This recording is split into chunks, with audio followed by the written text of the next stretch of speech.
expert of the evening, David. Come on up, David.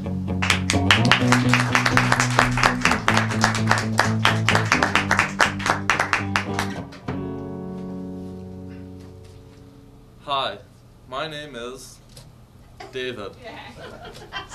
I was supposed to write something, and I ended up drawing a picture of a prom night dumpster baby. I don't know if anyone can see that. So, this clicker thing. I'm supposed to talk about illiteracy, or moreover, the illusion of illiteracy, because I believe I fall in that category. Maybe it's because of when I was born, maybe I was thrown in a defect bin because I was left-handed or something, I don't know. But I grew up sort of with this burden on me that I was labeled as illiterate.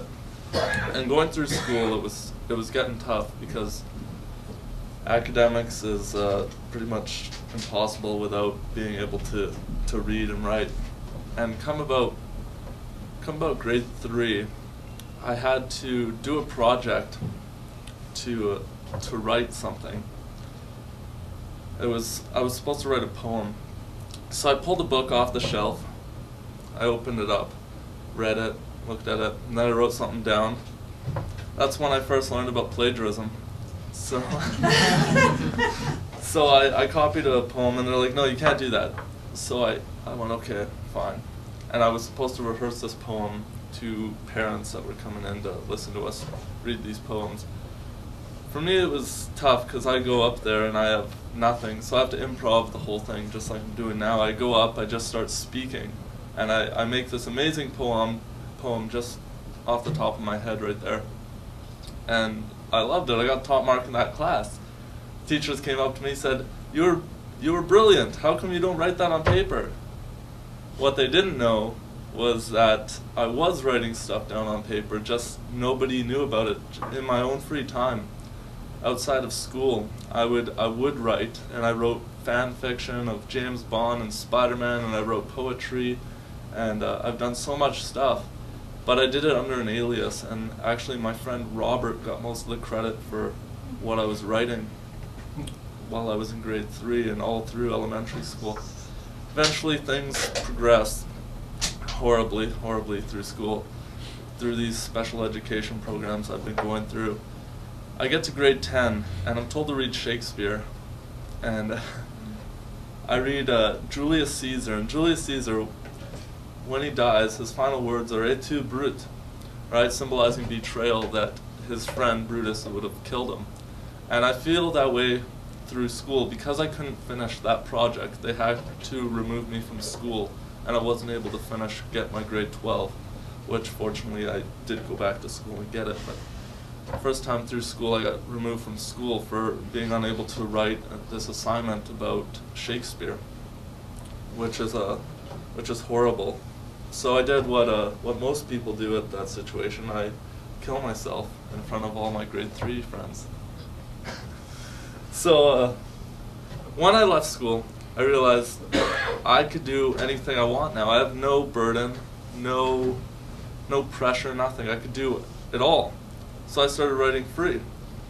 Things came to the point where I got published. So I ended up getting published in a monthly series. It went on for 8 months, and I was writing poems for this real-life spoken word and poetry. And I went on, and I started to get recognized, just this little bit of fame that went on. And I wrote more and more, right, through it. And I started doing other stuff. Eventually, I got noticed enough to write screenplays as well. This one is for the D.I. Wedding the Musical that I wrote. It was a very emotional piece about people dying. By the way, when I got kicked out of school, I had a lot of hatred, so like Nigel said, the internet is pretty prominent, and I started writing suicide notes for people on the internet. I don't know what they did, but I was just really good at writing this dark stuff, and it went by pretty quickly, but all my stuff there was pretty dark, and that's my specialty. Some of these faces might be familiar. I also wrote another play that was a couple months ago in January for the high performance rodeo that I was in. I enjoyed that quite a bit. and South Country Fair. I guess I've achieved a level of fame to the point where someone offered me to come and read poems at the South Country Fair. I said, sure, that's awesome.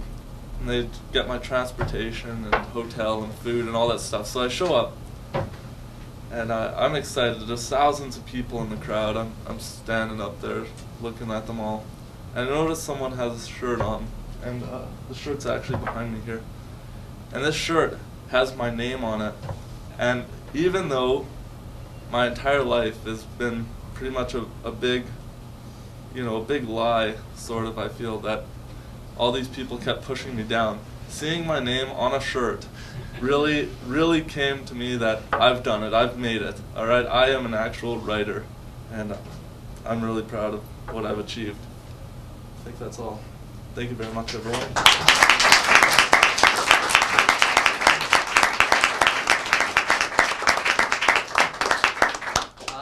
One last chance for anyone have any questions or comments about David's talk.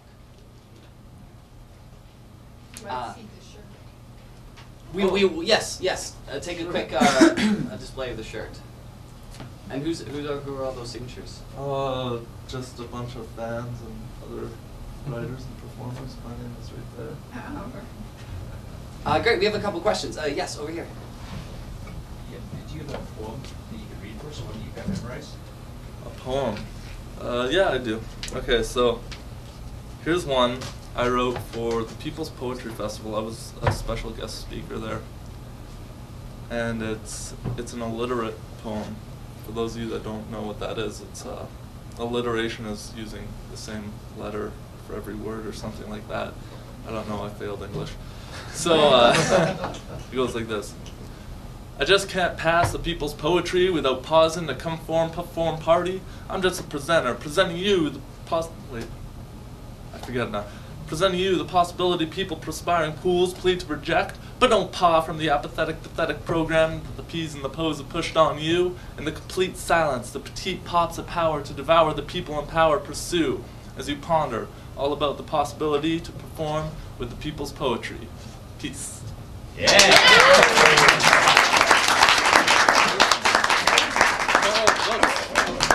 Yes, in the corner here. How do you feel about the education system here now?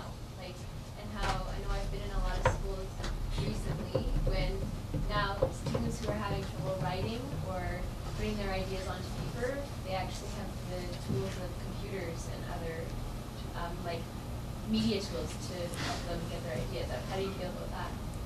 I don't know how I feel about that, actually. It wasn't the whole sense that I couldn't put a pen to paper, or I didn't know how, or I didn't understand the alphabet. It was just probably lack of wanting to do it, right? I would say if perhaps the education system were different, I would say to make a creative writing thing, like a book almost, that all the students can contribute some creative writing into, and they would all get a copy of it at the end, like their own personal book.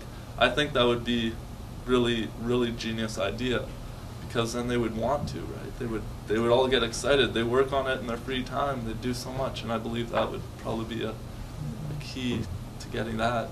Also, by the way, that poem I just spat out quickly, was for this People's Poetry Festival that I was in, and this is a book. I'm in here somewhere. I got a few pages. I don't know which pages though. Maybe one more question. I have yes, a question.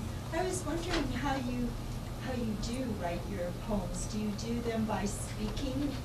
Do you do them orally? Do you write things down? How do you? The one I just spat out actually is because I was a guest here, and I'm like, well, I might as well write something for it. And I was sitting there eating breakfast really early in the morning, and it just came to me, so I grabbed something while I was eating, eating, writing, all that stuff. And that's probably the least violent poem I have. The rest of them just come as they come, right? I'll be in the shower, I'll be walking down the street, I'll be, maybe I'll actually be sitting down and trying to write something. It's very rare that happens when something comes when I want it to, but, just whenever it happens, I usually keep a notebook on me or something. Well, unfortunately, that's all the time we have for this evening. But let's bring all of our speakers up. We can give them one great big round of applause, and afterwards we're around, so you feel